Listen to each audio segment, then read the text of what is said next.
Es un seguro mínimo. O sea,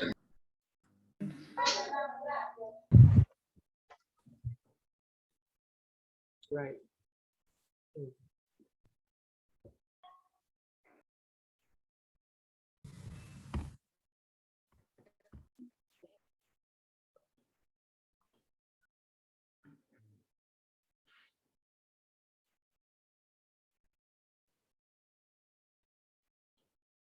Chicos, buenas tardes, ¿cómo les va? Buenas tardes, profesor. Buenas tardes, profe. Buenas tardes. Buenas tardes. buenas tardes, profe. Buenas tardes, profe. Alan Carmiol, ¿nos escucha bien? Sí, sí, todo bien, todo bien. Alan, ¿por qué ingresó tan tarde al curso? Es que yo matriculé por inclusión y aparte que matriculé por inclusión, tenía que trabajar el viernes porque no trabajo. Ok, perfecto. En resumen, bueno, ahí tienes las indicaciones en el correo. Tenemos un grupo de WhatsApp también para que se incluya en el grupo. Las presentaciones están en mediación virtual. Chicos, ¿alguien puede enviar por aquí, porfa, cuál es la contraseña de ingreso a mediación virtual? Por el chat de la reunión.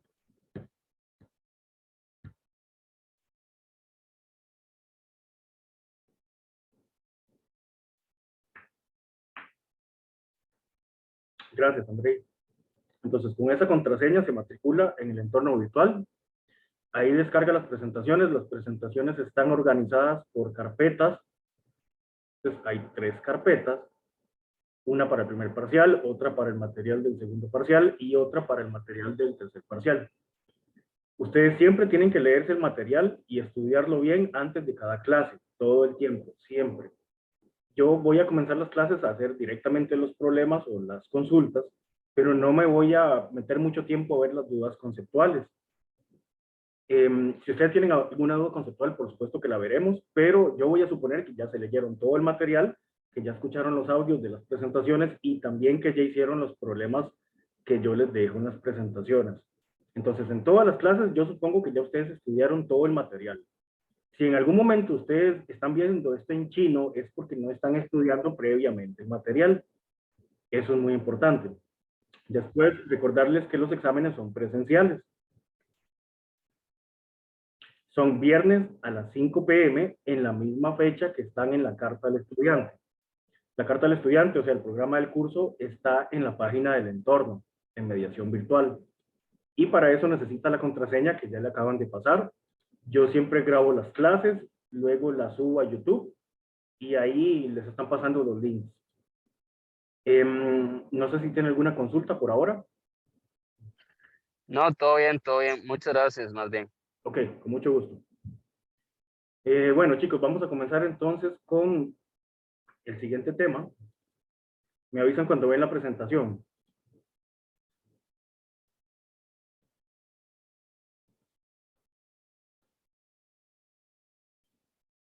¿Listos? Sí, profe, ya la vemos. Sí, Sí, profe. profe. Ok, perfecto. Entonces, vamos a ver movimiento en 2 dimensiones. Este tema es uno de los temas más bonitos, es súper interesante y tiene muchísimas, pero muchísimas aplicaciones. Es una combinación del movimiento horizontal con el movimiento vertical. Por eso se llama 2 dimensiones, combinar el movimiento en X con el movimiento en Y. Y después vamos a ver algo todavía más interesante, que es movimiento de proyectiles. Entonces, todo esto que tenemos acá, por supuesto que son algunas de las ecuaciones que usamos, pero se mantiene la definición de la velocidad promedio, se mantiene la definición de la velocidad instantánea, según a como lo hemos visto. La única diferencia es que como ahora tenemos 2 dimensiones, digo que mi vector de posición tiene una componente en X y una componente en Y. X para el suelo, digamos en el plano, para movimiento horizontal, y la Y, recuerden que es para movimiento vertical. Pero todo lo demás mantiene la misma forma, las ecuaciones mantienen la misma forma. Profe, ¿Perdón? en la diapositiva anterior, ¿no sería arcotangente? Aquí abajo, en la fórmula de abajo. Sí. Bueno, Es que con el arco tangente de VY entre VX, usted encuentra alfa. O sea, esta ecuación está bien, solo que hay que aplicarle después el arco tangente. Si usted aplica arco tangente a la izquierda, ese arco tangente se cancela con el tangente. Y aplica arco tangente a la derecha también. O sea, la ecuación es correcta, solo que hay que despejarla. Voy a colocar un toque en la pizarra, me avisas cuando la ven.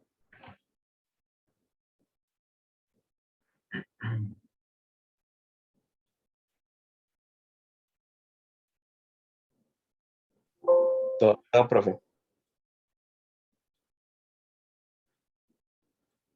Ahora sí.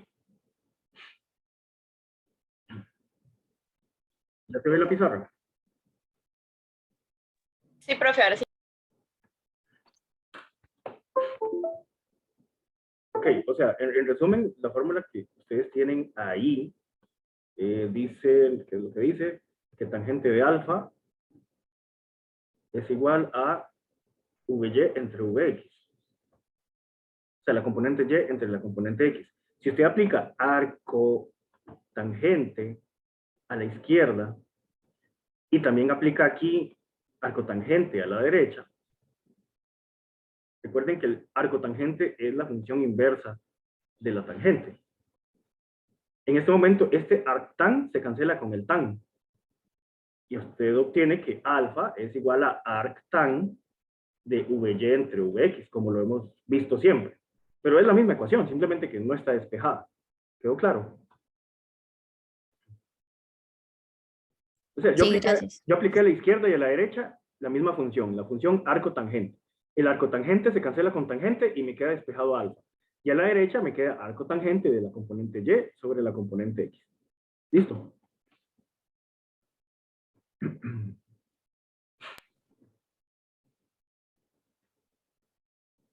Y bueno, así sucesivamente todas las fórmulas son las mismas, solo que ahora se aplican para la dimensión X y por aparte para la dimensión Y.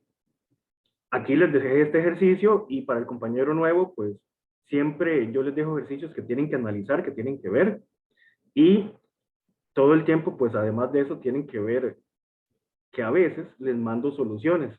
Estas soluciones ya están en YouTube. No todos los ejercicios traen solución, pero algunos ejercicios sí. Y ustedes tienen que ver esa solución antes de la clase. Ya yo supongo que ustedes vieron, ya yo en este momento y siempre en todas las clases, yo supongo que ustedes vieron la solución, al menos en este caso de este ejercicio. Entonces no me voy a meter mucho ahí porque tienen la solución. Y luego vemos movimiento parabólico, que es el movimiento de proyectiles, que es todavía más interesante. Un movimiento que, como les digo, combina el movimiento horizontal con el movimiento vertical. Es importante recordar todas estas premisas que están aquí. Son premisas bastante parecidas a las premisas de caída libre, solo que ahora no es solo caída libre en el eje Y, sino que también se combina el eje X, como se ve en este gráfico de aquí. Entonces, la primera premisa, la componente X de la velocidad siempre es la misma, no cambia. ¿Por qué la componente X de la velocidad no cambia? Bueno, porque la aceleración de la gravedad solamente afecta al eje Y. En X, la velocidad siempre se mantiene constante. Ojo, no la velocidad total, solo su componente en X.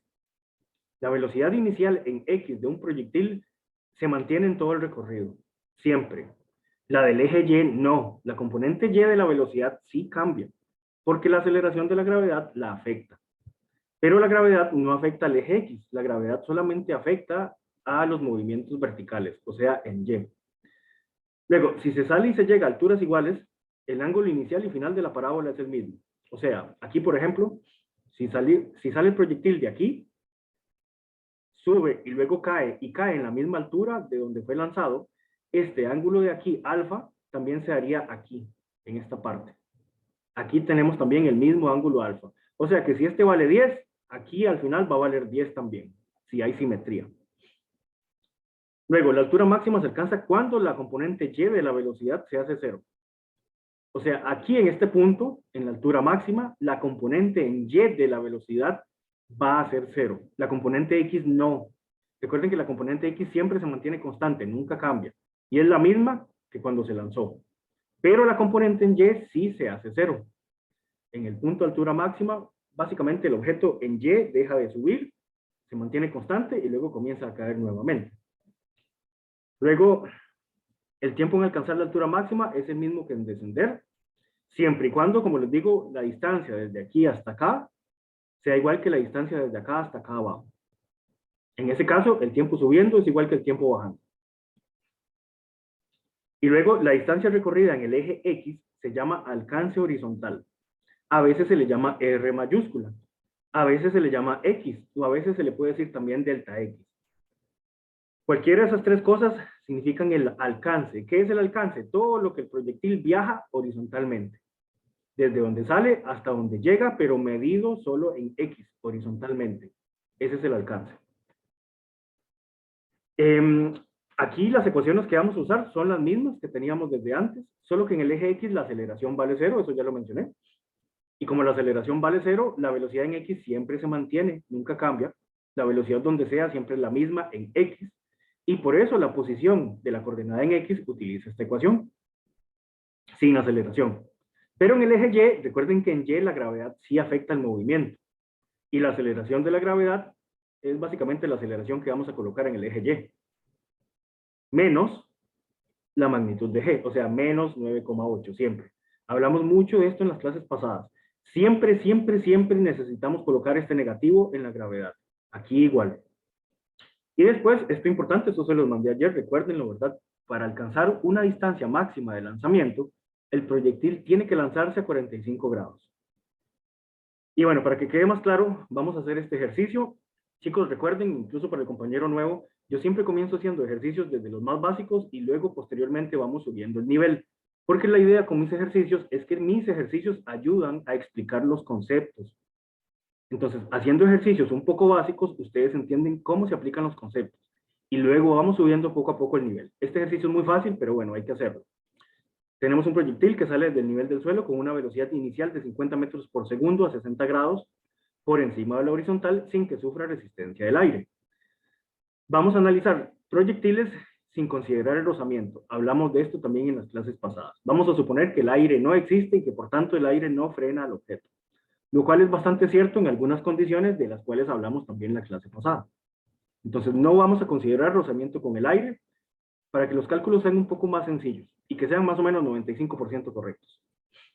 Entonces, primero, determina las componentes horizontal y vertical de la velocidad inicial del proyectil.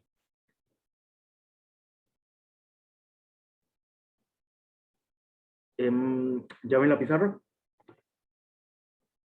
Sí, profe.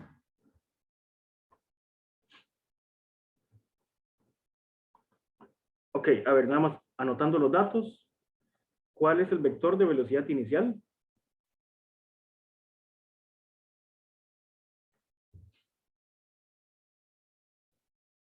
Chicos, ¿cuáles son los datos? Son 50 metros por segundo. Ok, Y esto con es una una... magnitud. Como esto es una magnitud, es importante colocarlo como magnitud. Podemos colocar magnitud así o simplemente así. Las dos cosas significan lo mismo. Entonces, la magnitud del vector velocidad inicial es de 50 metros por segundo y el ángulo de ¿cuánto es? El ángulo es de 60. 60 grados. Haciendo un dibujillo ahí muy básico.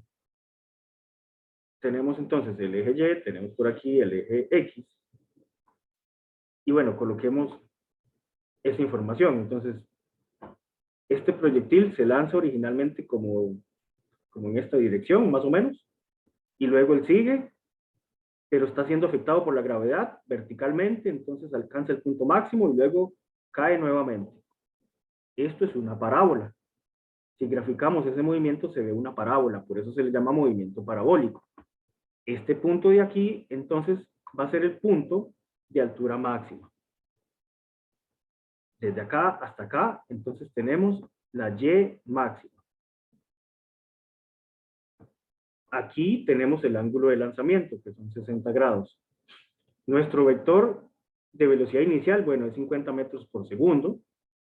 Y bueno, listo. ¿Cuál es la pregunta A?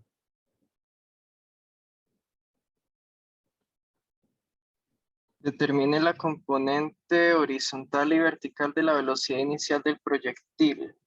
Excelente. Entonces, la velocidad inicial en X y la velocidad inicial en Y. Estas ecuaciones de componentes ya las habíamos usado.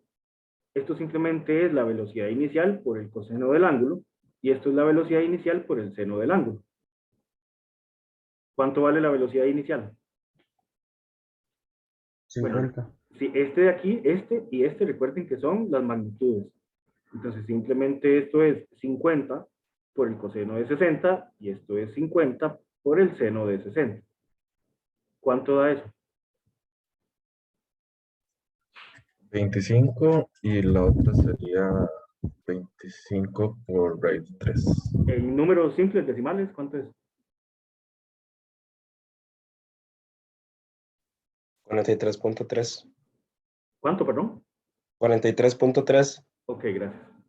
43,3 metros por segundo. Recuerden que damos, si tenemos muchos decimales o muchos números, los damos con 3 cifras significativas. A ver, ¿tiene sentido que estas componentes den positivas o serían negativas? Positivos. ¿Por qué positivas? Porque la X va a la derecha y la lleva hacia arriba. Exactamente. El vector de velocidad inicial va como hacia la derecha y hacia arriba. Ambas componentes son positivas. La B, ¿qué nos piden en la B?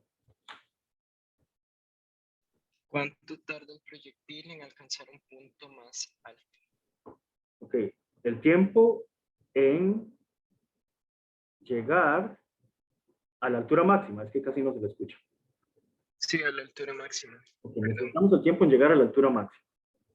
Regresando al dibujillo. Esta de aquí es la altura máxima, desde el suelo hasta acá. No sabemos cuánto es esa altura máxima y tampoco sabemos cuál es el tiempo en llegar a esta altura máxima. Pero sabemos algo interesante. En el punto de la altura máxima, recuerden que la velocidad en componente Y se hace cero. Y eso tiene sentido porque significa que la velocidad en el eje vertical se hace cero y luego el proyectil comienza a caer nuevamente. Si nunca la componente Y se hiciera cero, significa que el proyectil seguiría subiendo eternamente y eso no sucede. El proyectil es lanzado desde acá, va subiendo, va subiendo, va subiendo, la gravedad lo afecta y llega a un punto en que su velocidad se hace cero y a partir de ese momento comienza a caer nuevamente. En la altura máxima, la velocidad en Y se hace cero. Y esto es importante, porque nos va a ayudar a hacer esta parte B. El tiempo en llegar a la altura máxima. Nosotros tenemos por ahí una ecuación que relaciona las velocidades con la aceleración, que dice que la velocidad final es igual a la aceleración por el tiempo más la velocidad inicial. ¿La recuerdan? Esta la vimos la semana pasada. Resulta que el tiempo lo podemos despejar de ahí. Hay muchas formas de hacerlo, pero esta es la forma más simple. Entonces, como estamos en el eje Y, es bueno colocar aquí la componente Y para no confundirnos. Entonces, la velocidad final en el eje Y, recuerden que este final, esta F que significa final, no necesariamente es el final del recorrido. Este final, a veces incluso yo lo borro y nada más les recuerdo que esta es la velocidad que andamos buscando. En este caso, andamos buscando la velocidad en la altura máxima. Una velocidad en Y, o sea, en la altura. Y yo sé que como yo quiero llegar a la altura máxima, esta velocidad en Y, en la altura máxima, se hace cero. Entonces, esto vale cero.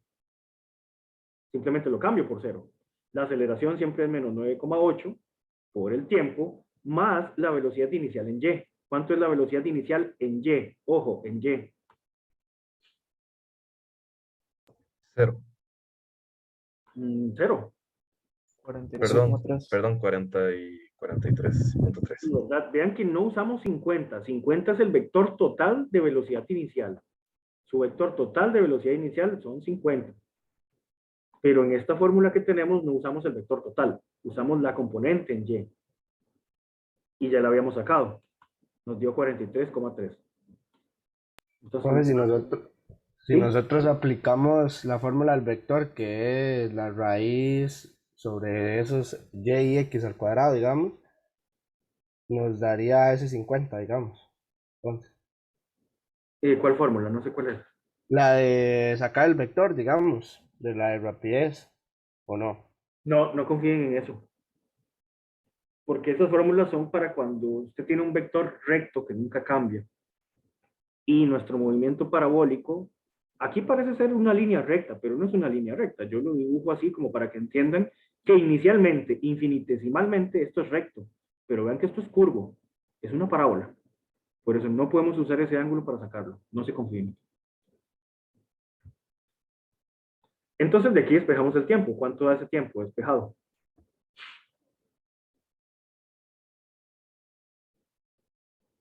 $4.42. ¿A todos les da eso?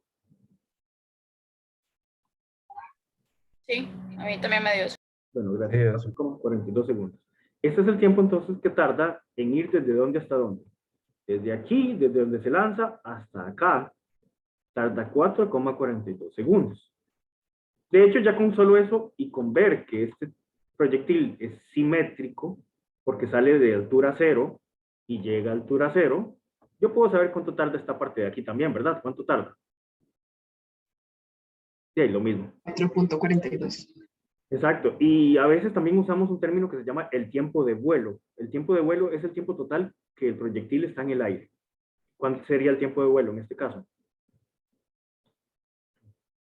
8,84. Sí, el doble, ¿verdad? 8,84. Bueno, esta es la B. La C. ¿Qué nos piden en la C? La altura máxima. Ahora sí nos piden Y máxima, la altura. ¿Cuánto sería la altura máxima? ¿Cómo lo calculamos?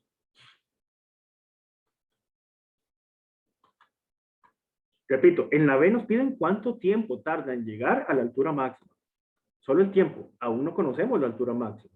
En la C, ahora sí les estoy pidiendo encontrar cuánto vale esa altura máxima. Con bueno, el Y final, ¿no? Sí, la altura máxima sigue siendo una altura. Y podemos usar la ecuación de las alturas. Que dice menos 9,8, que es de la gravedad, ¿verdad? Entre 2 por el tiempo al cuadrado, más la velocidad inicial en y multiplicada por el tiempo, más la altura inicial. De aquí, la altura inicial sabemos que es 0. ¿Cómo sé que es 0? Empieza en el suelo. Sale del suelo, ¿verdad? Después, bueno, de ahí asignemos valores. Sería menos 9,8 entre 2 por el tiempo. ¿Cuánto es ese tiempo? 4,42. Sí, es el tiempo en llegar a la altura máxima, ¿verdad? Por 4,42 al cuadrado, más este de aquí, ¿cuánto sería? 43,3. Ajá, 43,3 por el tiempo nuevamente, 4,42. ¿Cuánto da entonces la altura máxima?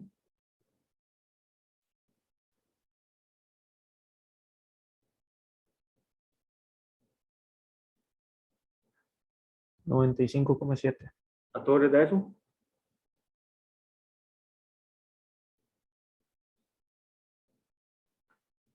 Bueno, entonces medido desde el suelo, él llega casi a 100 metros de altura máxima. ¿Qué piden en la C? Perdón, en la D. Profe, perdón, ¿puede explicar un momento por qué ese Y se hizo 0? Es que me perdí ahí en la fórmula, en la ecuación. Es la altura que tiene el proyectil al inicio. Y al Ok, inicio, el proyectil sale desde el suelo. Esta es su Y inicial, el suelo, que es 0. ok, gracias. Con gusto. Ahora sí, ¿qué nos piden en la D? La distancia, qué tan lejos cae del suelo, del punto inicial. Recuerden que a eso le podemos llamar R o le podemos llamar, no sé, qué tan lejos cae desde el punto de lanzamiento. También esto puede ser llamado como X final, ¿verdad? Es lo mismo. Recuerden que en X no hay aceleración. Y como no hay aceleración, la ecuación de X simplemente es la velocidad inicial en X por el tiempo más el X del inicio. La compañera que preguntó lo del Y inicial. Compañera, está por ahí. ¿Cuál sería el X inicial? 0 también. También, exacto, lo podemos definir como 0. Simplemente colocando el origen, el sistema de referencia, en el punto inicial del lanzamiento. Entonces sí, aquí nuevamente X inicial lo hacemos 0. Y entonces X final sería la velocidad inicial en X. ¿Cuánto sería esa, compañera?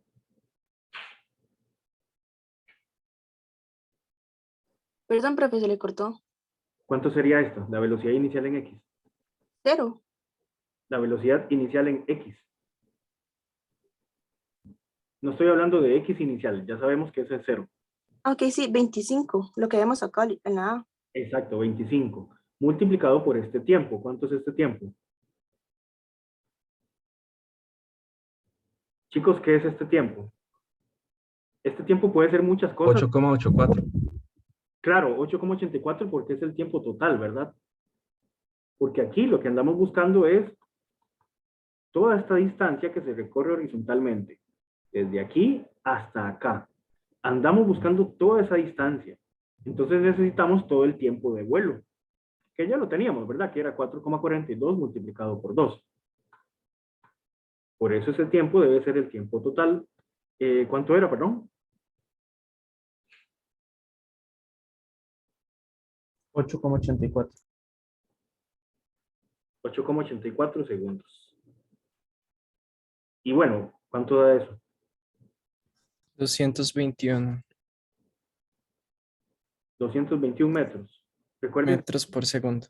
no, es una X. Digo metros, perdón. Ajá, sí, recuerden siempre colocar las unidades al final. No importa que no coloquen las unidades en el procedimiento, pero siempre sí colocarlas al final. Esa sería entonces la distancia total que recorre horizontalmente este proyectil. Esta es la D y ahora la E. ¿Qué nos piden en la E?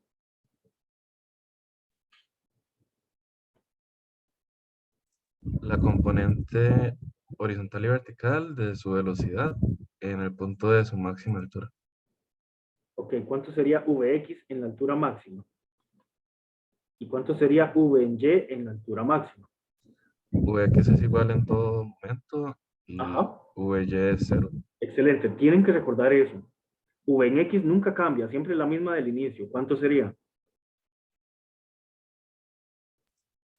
25 metros por segundo. V en X nunca cambia. Y V en Y, como nosotros estamos en el punto de máxima altura, V en Y entonces vale 0. Ok, pregunta extra. F.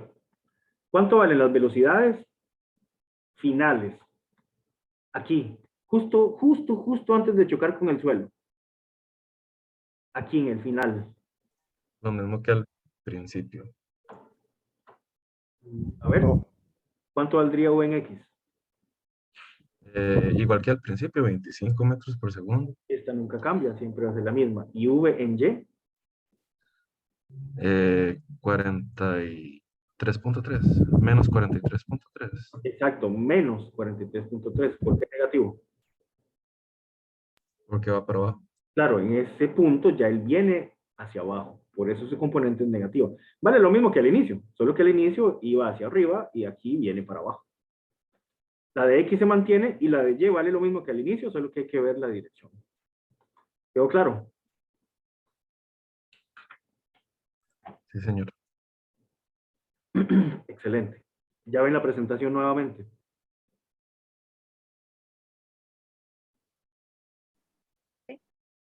Necesito hacer aquí una pequeña corrección de algo que vi antes. Este perrito no se llama Ronald. Qué vergüenza. Es solo un pellito. ¿Ya?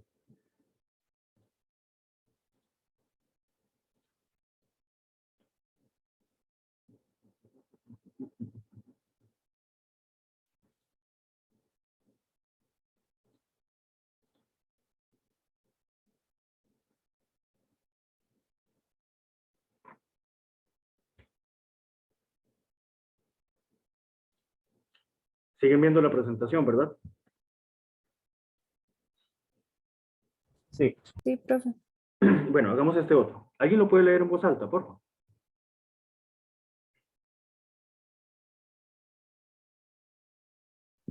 Yo Profe, lo si puedo quiere, leer. leerlo. Un avión se desplaza a 350 kilómetros por hora manteniendo su altitud constante a 4.000 metros. Debe dejar caer un paquete para que sea recibido por un grupo que lo espera ansiosamente y que se encuentra en un lugar ubicado a 1.000 metros de altitud.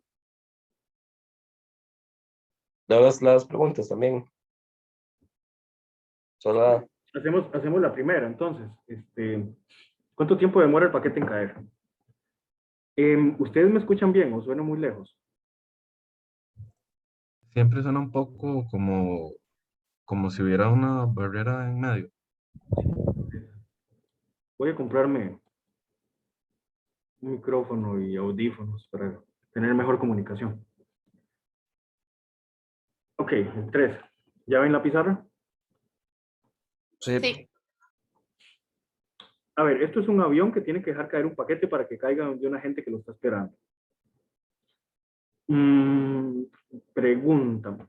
Si aquí está la gente esperando el paquete y digamos que el avión va para allá, el avión viene desplazándose. Si el avión va en esta posición y justo aquí suelta el paquete, este paquete cae aquí, donde está la gente. No, Si no hay porque X, viento, no porque X es constante en todo momento, entonces se va hacia el lado. Ah, eso es importante, ¿verdad? O sea, si eso fuera un helicóptero y el helicóptero está aquí quieto, el paquete sí se viene para abajo, ¿verdad? Cae con la gravedad. Pero no es un helicóptero, es un avión y el avión trae velocidad hacia la derecha. Entonces, digamos que este es el avioncito. Yo no sé dibujar aviones, así que ahí me disculpen. Por eso soy físico. Bueno, ese es el avión. Entonces, el avión debe dejar caer ese paquete. Este es el paquete. Y entonces, como el paquete va con el avión tiene cierta velocidad para allá. El paquete va con el avión, entonces el paquete también inicialmente se mueve para allá, porque el paquete va en el avión. Eso quiere decir que si las personas están acá y usted dice, madre, deje caer el paquete, ¿y dónde cae ese paquete? No, queda aquí. ¿Qué hace este paquete? Hace movimiento parabólico. Al inicio sí viene así, horizontal, pero la gravedad lo va jalando. Y ese paquete va a caer lejísimos. No nos sirve eso, ¿verdad? ¿Qué es lo que nos sirve?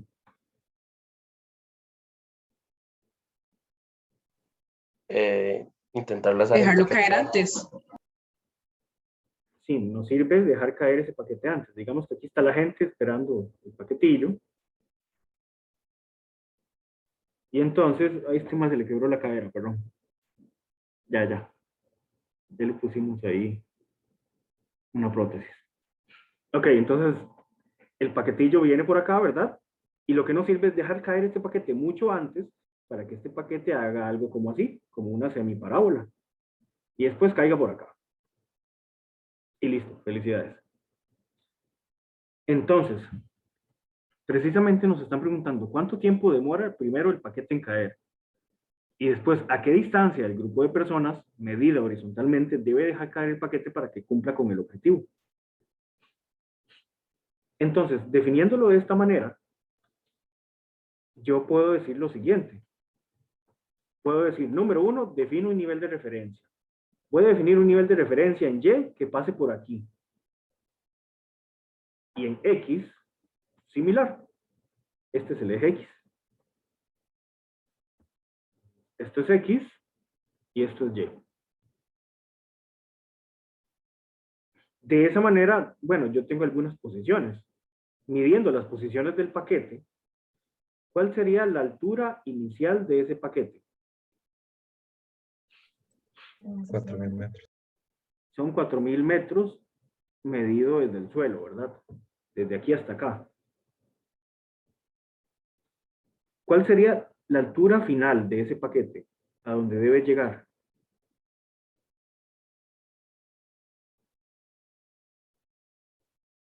1000 1000 metros, metros. porque esa parte está sobre 1000 metros. Exacto, 1.000 metros sobre este nivel de referencia.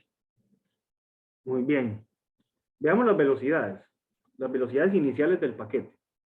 ¿Cuál es la velocidad inicial en X de ese paquete?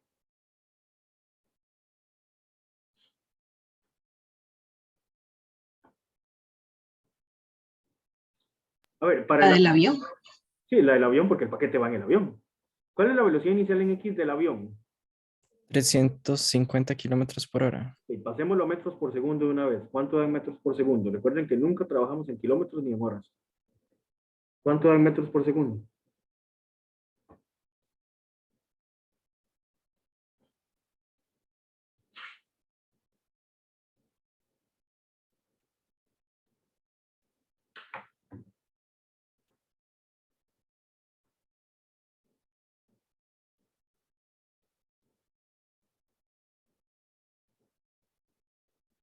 ¿1260 metros por segundo? ¿A todos les da eso?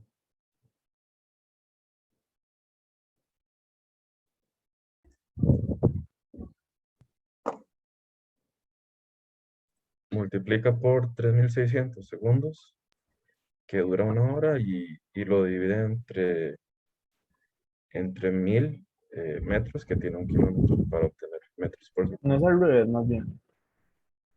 No sé, a mí me da 97.22. A Sí, ver, a mí también. Sí, a A mí mí también, también me da profe. 97. 97.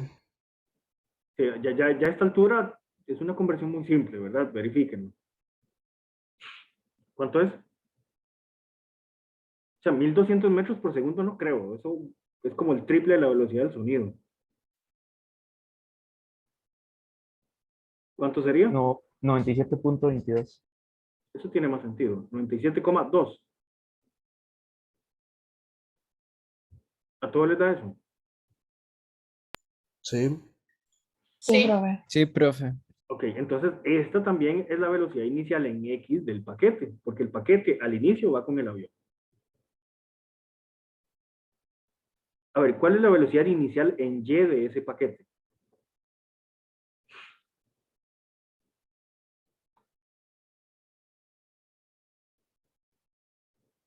¿Cómo se está desplazando el avión?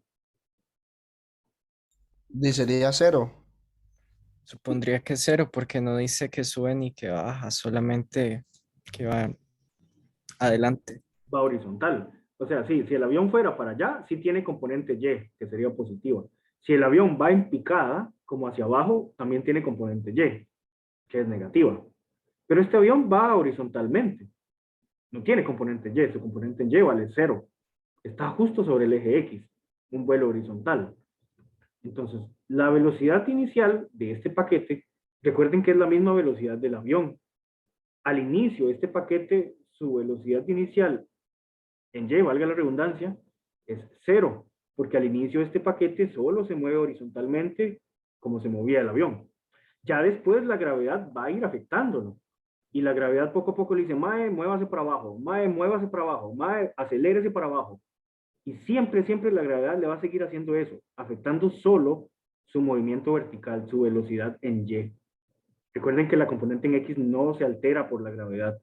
La gravedad solamente altera el movimiento vertical, el eje Y, lo que ocurre en el eje Y. Pero bueno, su velocidad inicial en Y es 0 porque era movimiento horizontal. Todos estos datos los tenemos y todo está súper bien. Ahora sí, vamos a responder la A, donde nos piden, ya se me olvidó, el tiempo que demora el paquete. El tiempo. ¿Cómo podemos encontrar ese tiempo?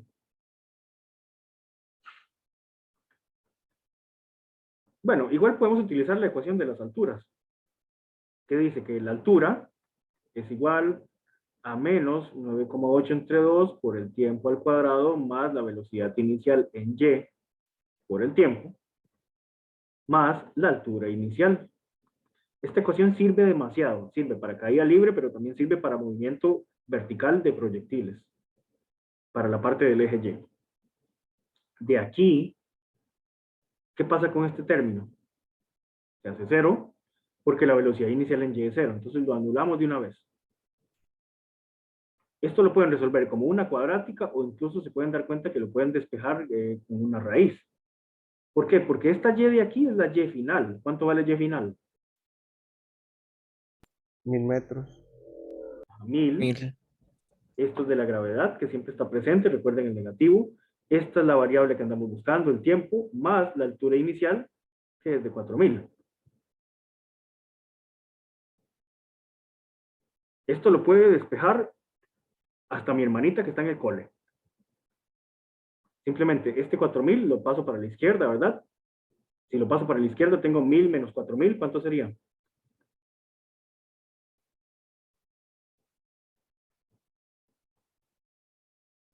Sería esto que está aquí, ¿verdad?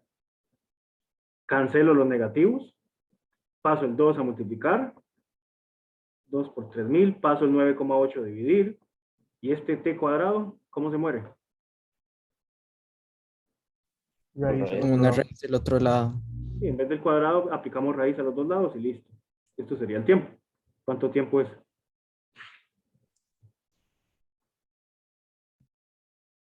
$24,7. 24,7 segundos. Excelente. Ya tenemos el tiempo que va a tardar el paquete cayendo desde donde lo soltamos hasta llegar aquí donde está esperando la gente. Esa es la A. ¿Alguna pregunta?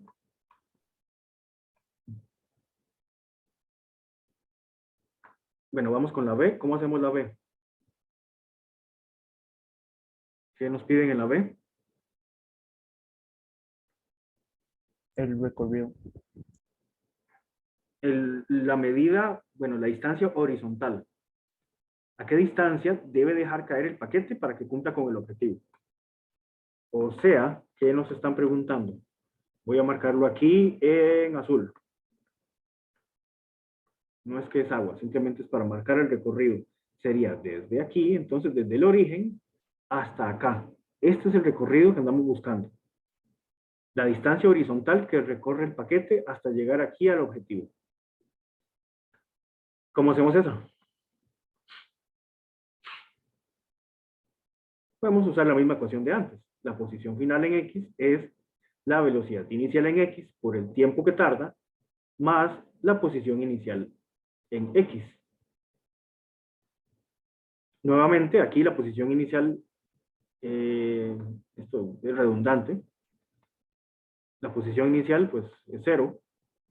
Entonces, X final, aquí esto de X también es redundante. La posición final simplemente es, ¿cuál era este valor? 97,2. ¿El tiempo? 24,7. Y bueno, ¿cuánto da eso? 2400. 2400 metros. ¿Cuánto es eso en kilómetros? 2.4 kilómetros. 2.4, casi 2,5 kilómetros, ¿verdad? O sea, para que este paquete caiga aquí, con estas condiciones, hay que soltar ese paquete casi 2,5 kilómetros antes. Eso es importante. Recuerden que la palabra soltar significa lo mismo que dejar caer o salir del reposo. Pero eso es un reposo en Y, porque el movimiento en X no estaba en reposo. Venía con el avión. Y todas estas cosas hay que sobreentenderlas según el contexto. Listo, ahora ¿cuál es la C?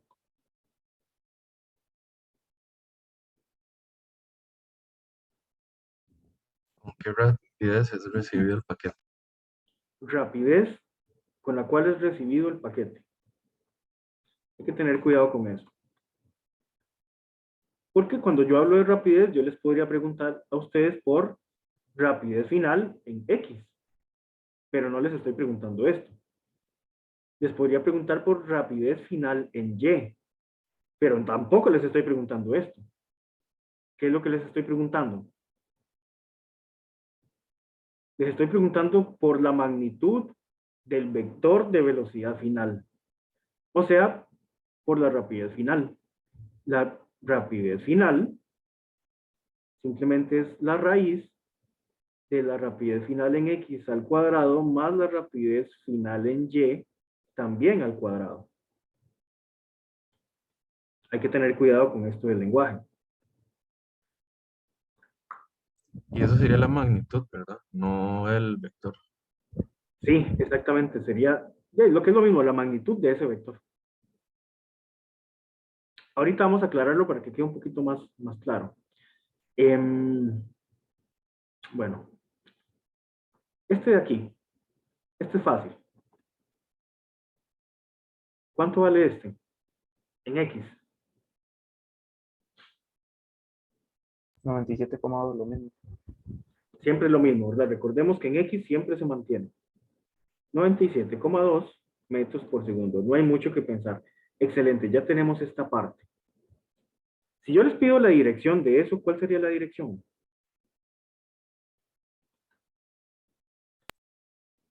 Más I. Sí, más I, ¿verdad? O sea, es una componente positiva porque el paquete al final se sigue moviendo hacia la derecha. Perfecto. Ahora nos falta encontrar V final, pero en Y. Esta va a ser la misma que al inicio, va a seguir siendo 0. No cambia. ¿Por qué cambia?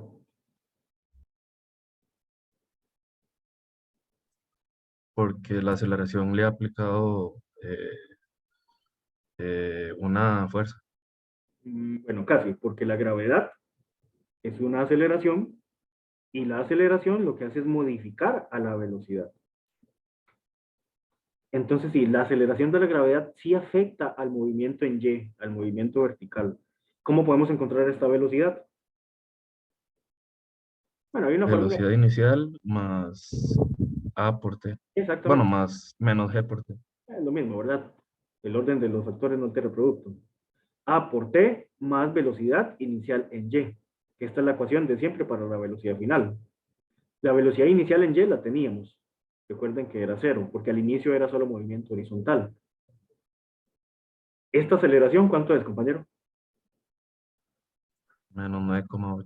Es la gravedad. ¿Por qué la gravedad siempre tiene este signo negativo, compañero? Porque va para abajo siempre. Siempre acelera los objetos hacia abajo. Todo el tiempo negativo. ¿Y el tiempo?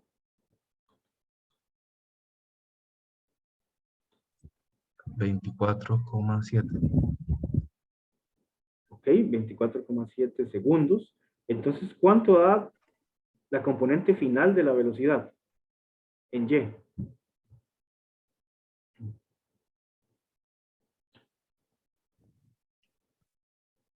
$242. Perdón, no lo escuché. ¿Cuánto es? 9,8 por 24,7. 242. ¿Cuál le da eso? Sí, pero Solo que en la diapositiva dice 261. Sí, porque no lo hemos terminado. Ah, ok.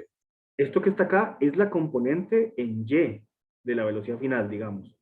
Y esto que está acá equivale a la componente final en X. Pero recuerden que hay que sacar esto. A ver, tiene sentido que esto nos dé negativo. Esto nos da negativo, ¿por qué? Por esta dirección de la gravedad. Y tiene sentido que la componente de la velocidad final en Y dé negativa. sí, porque decrece, ¿no? Sí. No, no, Va cayendo el objeto. no es porque decrece, es porque el objeto al Va en final- dirección menos J. Ajá, el objeto viene dirigido como hacia abajo y como hacia la derecha. Hacia la derecha significa que su componente en X final es positiva. Pero el objeto viene cayendo, va hacia abajo. Su vector de velocidad final tiene componente en Y que va hacia abajo. Por eso sí tiene sentido que sea negativo. Menos 242. Bueno, eso tenemos en Y, esto tenemos en X. Y ahora sí, ¿cuál es esa magnitud del vector final de velocidad? O lo que es lo mismo, la rapidez final. Ya ahora sí da 261. Es la raíz de 97,2 al cuadrado más menos 242 al cuadrado.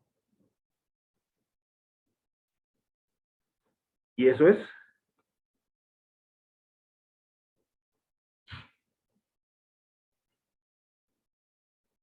¿cuánto es, perdón? 261. 261. Sí. Ok, excelente. Pregunta es, ¿cuánto es 261 metros por segundo? O sea, es muy rápido, pero ¿cuánto es esto en kilómetros por hora? Pásenlo, para hacer un análisis.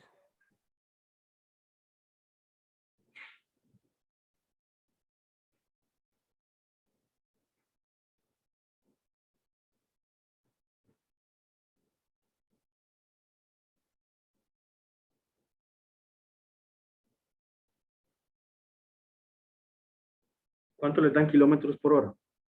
Si no me equivoco, son 936. ¿A todos les da eso?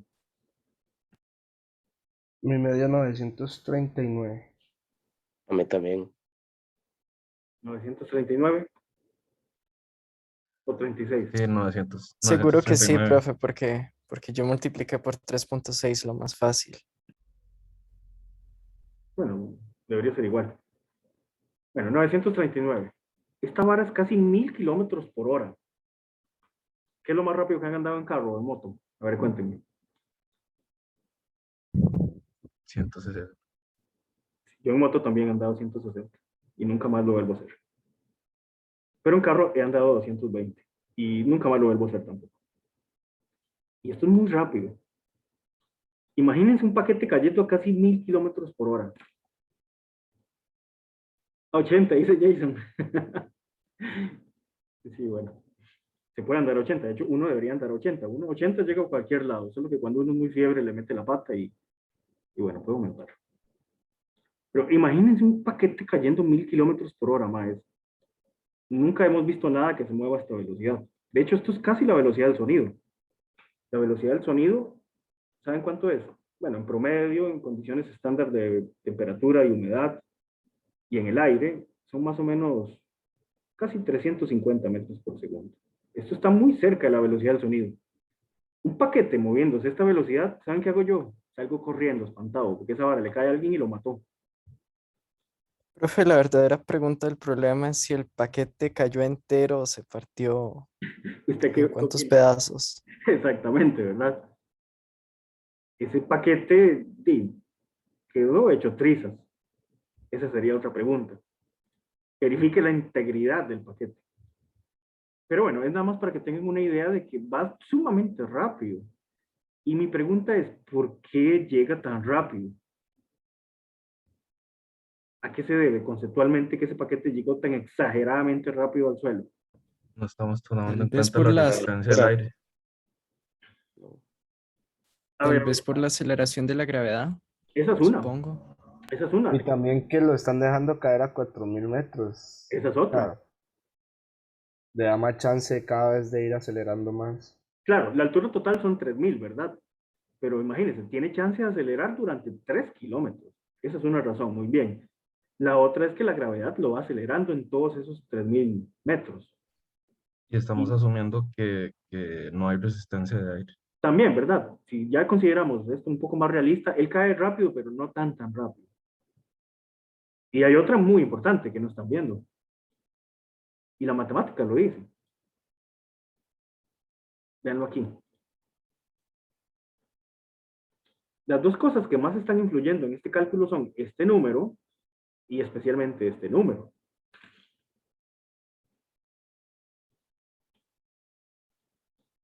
Este de acá es todo lo que acelera la gravedad en esos 3000 metros. Claro, influye mucho. Pero este, no me han dicho nada de este. ¿De dónde venía este número? No era la velocidad con la que venía el avión. Y claro, el avión viene muy rápido. Exacto. Desde un inicio el avión viene muy rápido. La velocidad sumada que trae el avión, más toda la velocidad adquirida por la aceleración de la gravedad en conjunto, hacen que la velocidad final de esto sea gigantesco. Esas son las razones. A pesar de que la aceleración de la gravedad solo afecta el movimiento vertical en el eje Y, ya el paquete trae mucha velocidad en X, y eso hay que considerar.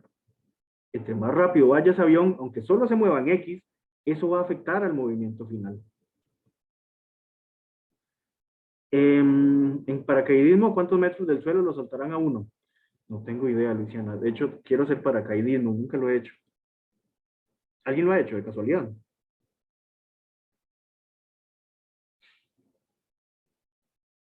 Es como a, como a 3 kilómetros, más o menos, Sí, en ¿verdad? promedio. Anda como por ahí, unos 3 kilómetros. Sí. Sí, Bueno, a menos que uno trabaje para Red Bull y se tire de la exósfera, una cosa se así. imagina que es rajado.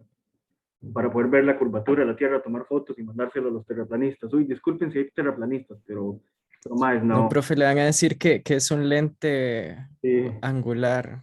exactamente. Eso dicen que es la angulación del lente. Cuando son lentes esféricos que se ven de esa manera. Terrible, terrible. Pero bueno, ya a final del curso van a dejar de pensar que el planeta es plano, por si alguien lo cree. De verdad, créanme que no es así. Bueno, vamos a seguir. Profe, Australia no existe, son actores. Sí, es cierto, ¿verdad? Y hay un muro impenetrable de hielo, ahí por la Antártida. Y hay 4 elefantes encima de una tortuga. Eso pensaban los griegos hace como 6.000 años, ¿verdad? Adoro esa frase de la cosmología hindú, profe. Sí, sí.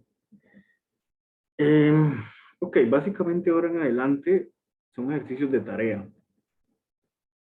Este que está aquí es muy interesante, de hecho este me lo inventé yo. Lo había usado en un examen hace tiempo. Y todo esto que está acá es cierto, esto pasó realmente. Espero que puedan hacer este problema. Tiene muchas preguntas. Esto también es cierto. Esto dijo Einstein después de que se lanzaron las bombas nucleares.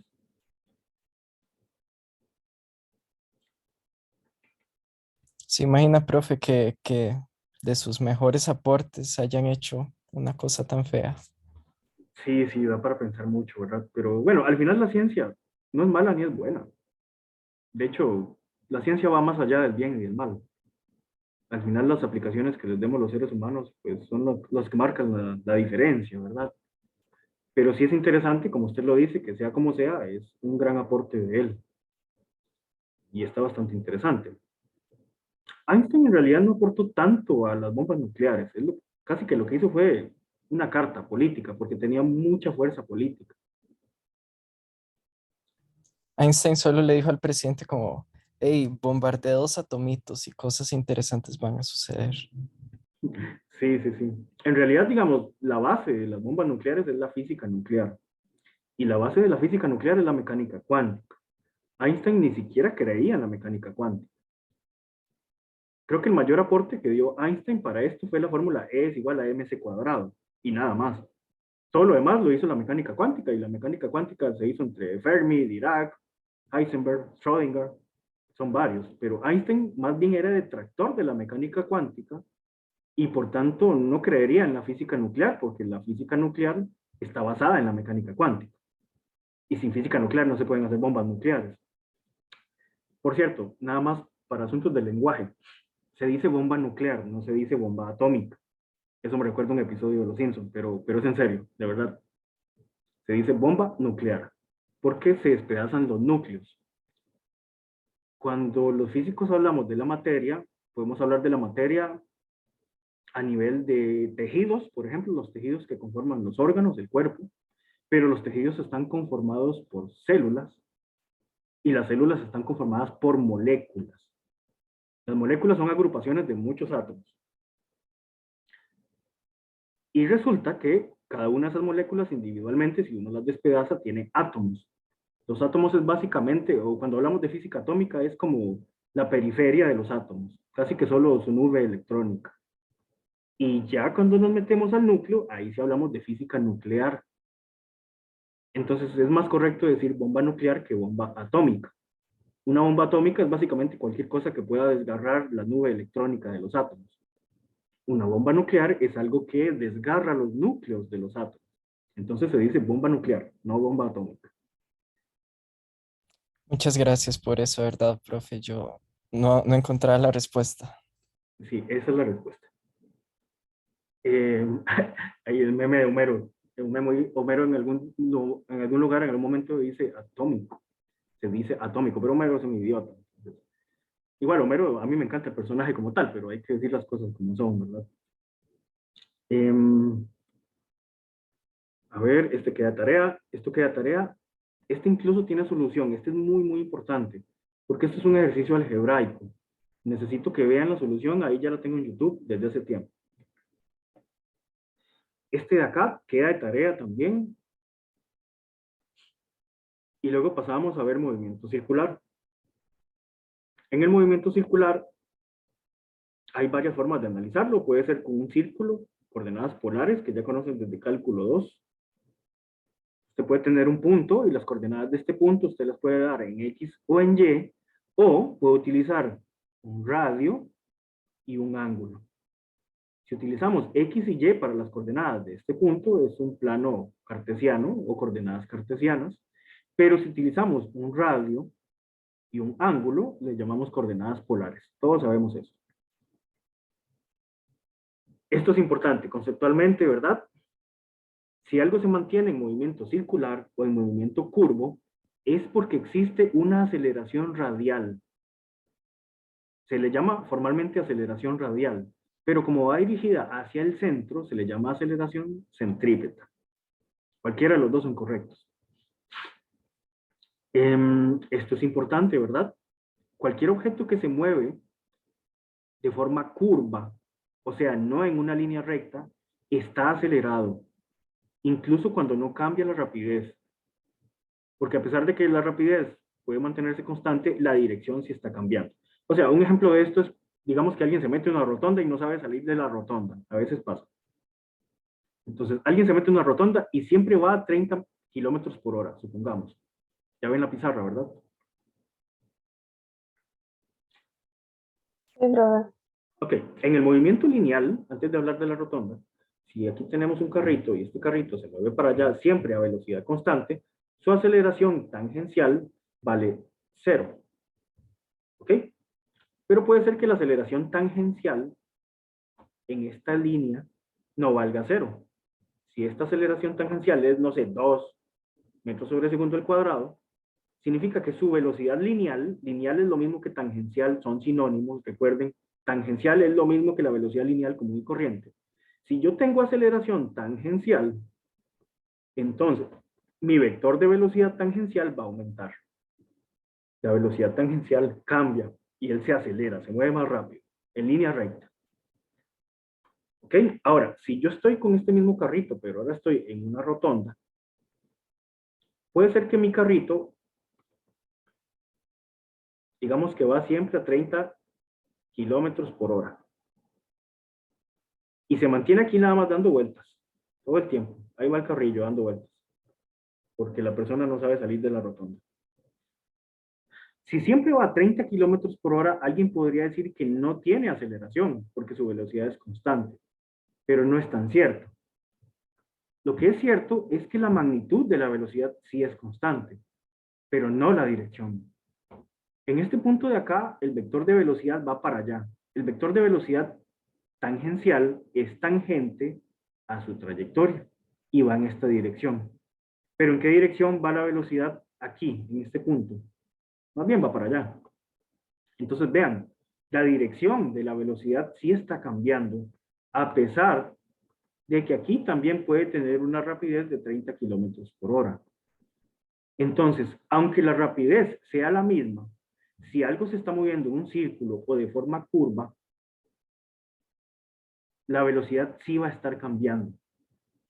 Y si la velocidad está cambiando es porque existe una aceleración radial que hace que esa velocidad cambie. En cada uno de los puntos hay una aceleración radial que va dirigida hacia el centro y le llamamos aceleración centrípeta. Entonces, la aceleración centrípeta es la causante de que las cosas cambien la dirección y no se muevan eternamente en una línea recta. Si hay aceleración centrípeta o aceleración radial y es diferente de 0, el objeto continuamente va a estar cambiando su dirección. Y su vector de velocidad también va a estar cambiando, al menos su dirección. La aceleración centrípeta es la que le dice al objeto, véngase hacia el centro. Y en todos los puntos le dice, objeto, véngase hacia el centro, acelérese hacia el centro. Siempre esta aceleración centrípeta va hacia el centro. Entonces, aunque la rapidez se mantenga constante, la dirección de la velocidad o la dirección de movimiento del objeto continuamente está cambiando. Y eso se debe a una aceleración centrípeta. Profe, la gravedad sería un tipo de aceleración centrípeta. Podría verse así, si uno lo ve a lo macro, desde afuera, podríamos verlo así, como una aceleración centrípeta. Tanto así que ahora podemos hablar de gravedad artificial. ¿Nunca han escuchado hablar de ese término? Gravedad artificial. Se cree que ya las nuevas estaciones espaciales grandes van a tener gravedad artificial utilizando movimiento circular, produciendo precisamente aceleración centrípeta. Cualquier cosa les voy a mandar un videillo por ahí para que lo vean. Es un tema muy interesante. Entonces, en resumen, si algo se mueve de forma curva, está acelerado. Y esto se debe a una aceleración centrípeta o aceleración radial. Le llamamos aceleración radial porque va en la dirección de algún radio imaginario. O sea, si algo se mueve así, por ejemplo, y el bichillo va por acá, si está moviéndose de forma curva, es porque existe una aceleración que va de forma radial, como si aquí existiera un radio imaginario con un centro de curvatura C. Se le llama radial porque va dirigida como hacia el centro, como si fuera en dirección de un radio. Por eso se llama aceleración radial o aceleración centrípeta.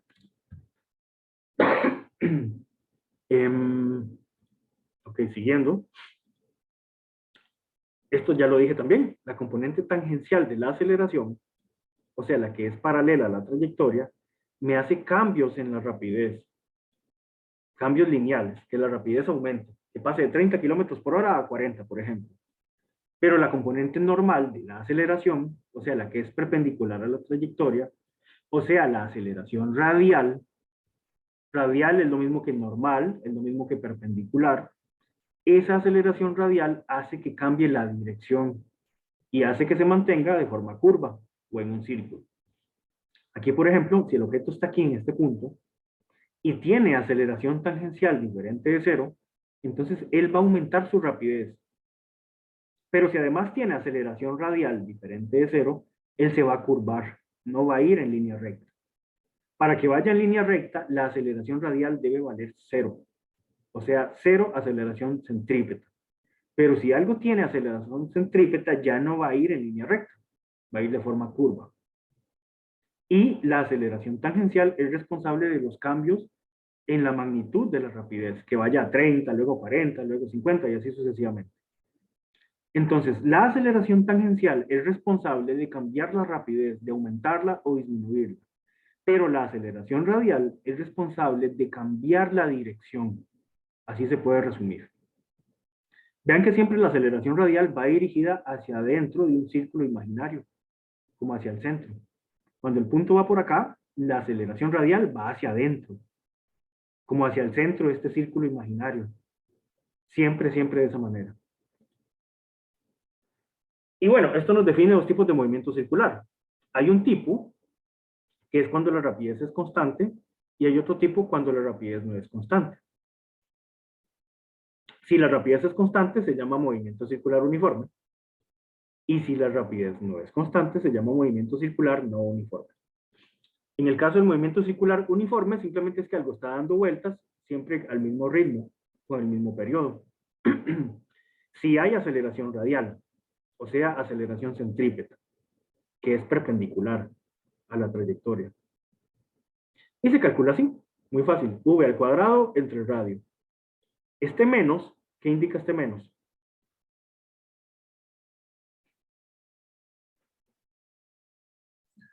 La dirección hacia el centro. Exacto, va hacia adentro. Para que eso quede claro, cuando veamos coordenadas radiales más a fondo, que las vamos a ver después, esto nos va a ser muy útil. Recuérdenlo. En coordenadas radiales, usted tiene este semicírculo, por ejemplo, y usted tiene algún vector y ese vector va hacia adentro, digamos que aquí está el centro de ese círculo. Si un vector va hacia adentro, decimos que va negativo en la dirección radial. Este vector radial es un vector unitario que se parece mucho al vector I, al vector J, al vector K. Solo que no es cartesiano, va en la dirección radial. Es unitario en la dirección radial. Si algo está aquí, también va en la dirección radial. Y este negativo significa que va hacia adentro. Ahora, si por el contrario hay una fuerza o alguna aceleración o algún vector que más bien va hacia afuera, si está saliendo del círculo, vamos a decir que sigue yendo en la dirección radial, pero es positivo. Entonces, en resumen, si sale del centro hacia afuera, es positivo, y si más bien va hacia adentro, es negativo. Recuerden eso. Entonces, ya teniendo eso en cuenta, entendemos por qué aquí viene un negativo. Porque la aceleración centrípeta siempre va hacia adentro. Por eso tenemos este negativo. Luego el periodo es el tiempo que se tarda en dar una vuelta. La frecuencia significa cuántas vueltas se dan en un segundo. La frecuencia tiene unidades de hertz, o lo que es lo mismo 1 sobre segundo. Y el periodo es 1 sobre la frecuencia, eso ya lo sabemos. Pero además la frecuencia, además de la frecuencia F, que está en hertz, la frecuencia F común y corriente es un tipo de frecuencia, pero hay otro tipo de frecuencia que se llama la frecuencia angular, que también se le llama omega, y omega es 2pi por la frecuencia F. Las unidades de omega son radianes sobre segundo, son distintas. A ver, en un juego mecánico los pasajeros viajan con rapidez constante en un círculo horizontal de 5 metros de radio, dando una vuelta completa cada 4 segundos. Primero, ¿cuál es la aceleración centrípeta? Antes de eso, ¿qué significa que dan una vuelta completa cada 4 segundos? ¿Qué significa esto? ¿De qué estamos hablando? La frecuencia. No, la frecuencia es el número de vueltas que se dan en un segundo. El periodo. Es el periodo. El periodo es el tiempo que algo tarda en dar un ciclo, o una vuelta, o una revolución. Por eso se dice que el periodo de las mujeres es como de 28 días, más o menos. Es el tiempo que tarda en que regresa la menstruación y se va, ¿verdad? Entonces, ¿qué aceleración centrípeta experimentan? Tenemos el periodo, tenemos el radio, y aquí, de hecho, les había dejado otra fórmula que pueden aplicar. Si tienen el periodo y tienen el radio, pueden aplicar esta fórmula. Verifíquenlo, eso está muy fácil. Les da 12,3.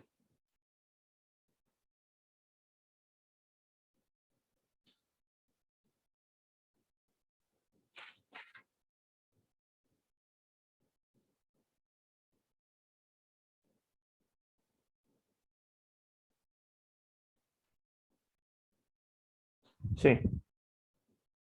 Todos, chicos, a todos les da eso, usando esta fórmula de aquí.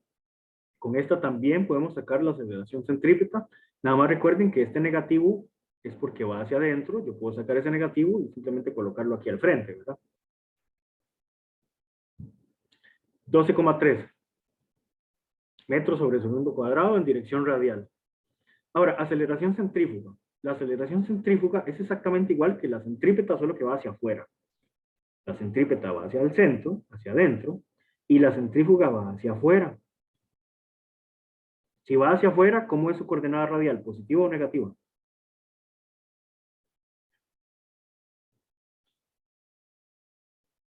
Positivo. Entonces, ¿cuánto vale su aceleración centrífuga? 12,3. 12,3 positivo, metros sobre segundo al cuadrado en dirección radial. Igual que esto, solo que positivo. Y ahora, comparemos esta aceleración centrífuga con G, con la magnitud de G, con la magnitud de la gravedad. Para comparar dos números, ¿qué hacemos? Ya hemos hablado de esto, pero si su papá tiene 40 años y ustedes tienen 20, ¿cuántas veces más viejo es su papá que ustedes? 2 veces. ¿Y cómo sacamos ese 2? ¿De dónde sale ese 2? Dividiéndolo. Dividiendo. Dividimos el número grande entre el número pequeño. Cuando yo les pida comparar, así vamos a comparar. Agarramos el número grande y lo dividimos entre el número pequeño. Este 2, ¿qué significa?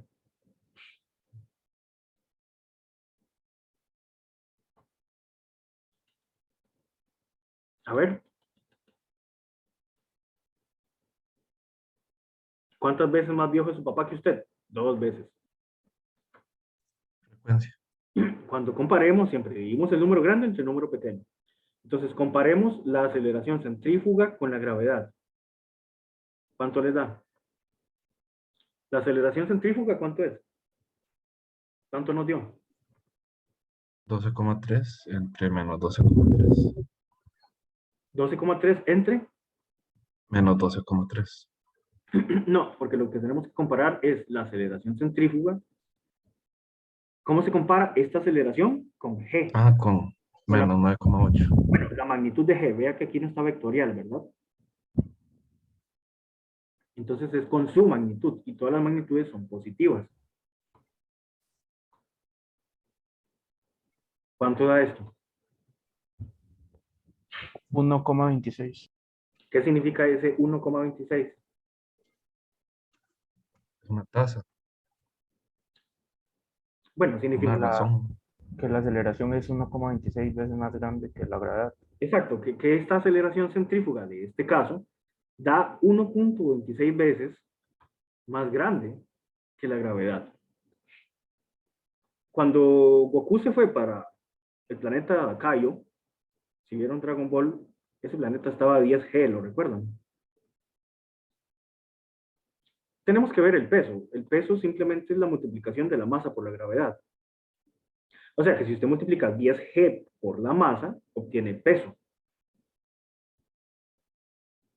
Eso significa que en el planeta Kaio todo tiene 10 veces más peso que en otro lugar. Si usted dice 10G, significa 10 veces más pesado. Si luego dice 100G, bueno, si multiplicamos G por la masa, obtenemos el peso. Significa que algo es 100 veces más pesado. En estas condiciones, si esto es 1,26 veces más grande, significa que esa aceleración centrífuga es 1,26 veces más grande que la aceleración de la gravedad. En este sentido es que yo les digo que a veces se puede utilizar gravedad artificial. La gravedad artificial va a resultar muy útil para afuera del planeta, donde no hay gravedad natural o hay muy poca gravedad natural. En el espacio exterior sí hay gravedad externa, pero es muy débil, es muy pequeña. Y nosotros necesitamos la gravedad para mantener la densidad mineral ósea, nuestros huesos, para mantener los músculos, para que el corazón se mantenga latiendo más o menos a la misma frecuencia, para mantener la presión arterial, para pensar adecuadamente, para no marearnos. Esa es una de las limitantes que tiene la exploración espacial, que no hay gravedad. Y los seres humanos estamos acostumbrados a la gravedad. Entonces, por eso sí se va a volver útil hacer gravedad artificial. ¿Cómo podríamos hacer gravedad artificial? A ver, si usted, digamos que está aquí en una estación espacial, que es como un anillo. Usted está aquí de pie. Afuera, en el espacio exterior, no hay gravedad. Pero supongamos que en vez de estar ahí de pie, usted más bien está aquí, de pie. Si esta cosa está quieta, si esto no está girando, usted simplemente está ahí en ese punto. Y no hay gravedad. Recuerden que hay prácticamente ingravidez. Pero ¿qué pasa si usted pone a girar este objeto? Si usted pone a girar, digamos, este objeto en el espacio exterior, así, en esta dirección, uno adquiere aceleración centrípeta y aceleración centrífuga. En la vida cotidiana, recuerden esto, en la vida cotidiana, la aceleración que uno experimenta es una aceleración centrífuga que va hacia afuera. A pesar de que la que actúa realmente es la aceleración centrípeta que va hacia adentro, uno la que experimenta en la vida cotidiana es la centrífuga. Recuerden esto. Por eso cuando uno toma una curva, uno siente que se sale de la curva. O en una rotonda, en una vuelta. Uno siente que se sale. No es que uno se salga, es que uno por inercia quiere seguir en esa dirección. Y vamos a hablar de inercia más adelante. Pero lo importante por ahora es que en la vida cotidiana uno no experimenta la centrípeta. Uno experimenta la centrífuga, que es como algo que lo quiere sacar, llevarlo hacia afuera. Pero si ustedes ponen atención, algo parecido a esto es la gravedad. La gravedad siempre es un vector que nos tira hacia abajo del planeta Tierra. Desde esta perspectiva de esta persona, ¿cuál es el abajo de esa persona? Voy a colocar ahora la persona aquí. Si la persona está aquí, y usted tiene una aceleración centrífuga, ¿hacia dónde percibe esa aceleración? Para afuera, ¿cierto? Esta aceleración centrífuga es como una gravedad artificial que hace que el bichito se acelere hacia abajo. Es como un peso artificial. Entonces, al poner a girar un objeto y al subirnos sobre ese objeto, podemos generar artificialmente una gravedad. ¿Cómo podríamos hacer el cálculo para saber cuál es la velocidad de giro adecuada para que algo genere una gravedad parecida a 9,8. Bueno, la aceleración centrípeta es simplemente v al cuadrado entre el radio, su magnitud. Entonces, hay varias formas de hacer que si usted tiene definido el radio de una estructura, si este es el radio de esta estructura, supongamos que es una estructura circular, este es el centro.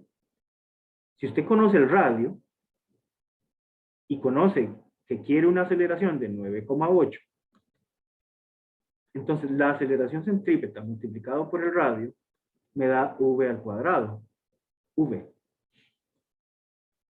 Entonces, la aceleración centrípeta por el radio y la raíz, esto me da la velocidad a la cual debería moverse esto.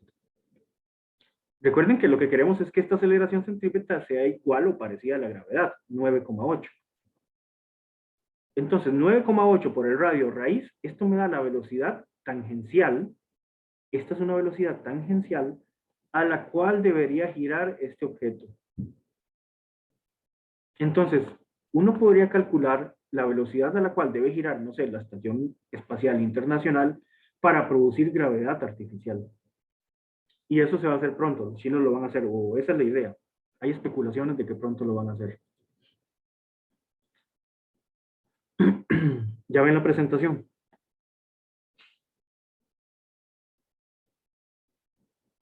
Sí, profe. Bueno, ese queda de tarea.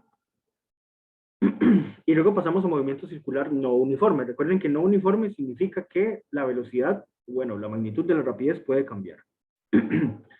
La aceleración total, el vector total de aceleración, está compuesto por una componente radial, que es como la aceleración centrípeta, que hace cambiar la dirección, y una componente tangencial de la aceleración, que lo que hace es modificar la rapidez.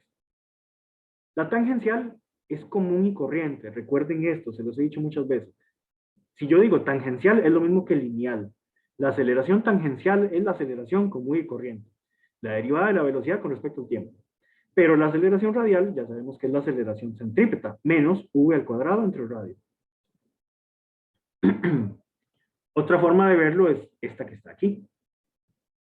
Este ángulo que está acá es el vector unitario que va en dirección del ángulo. Y esta r pequeñita es el vector unitario que va en dirección de la coordenada radial. Y bueno, al final tienen este ejercicio de tarea. Para los que vienen llegando al curso, recuerden que también nos vemos los viernes. Y los viernes, normalmente ya hemos terminado todas las presentaciones, todos los conceptos y todo lo demás. Así que los viernes nos dedicamos a ver dudas y a hacer más problemas. Entonces, este ejercicio que dice tarea es fundamental que lo intenten antes del viernes. Tienen que hacerlo antes del viernes. Este que está aquí y también de todos estos que están acá, tienen que ver la solución de este, que es solo verla y ponerle atención. Y por favor necesito que hagan este también, el ejercicio 4, que es un poco largo, de mi invención, pero tienen que hacerlo todos. Tal vez el que más les cueste es el E. Pero si al menos logran hacer hasta la D, significa que van muy bien. Entonces, chicos, nos vemos el viernes aquí mismo a las 5 p.m. Muchas gracias. Gracias, profe. Gracias, profe. Bien. Gracias, profe. Hasta luego. Gracias, profe. Gracias, profe. Muchas gracias, profe. Buenas noches. Buenas noches.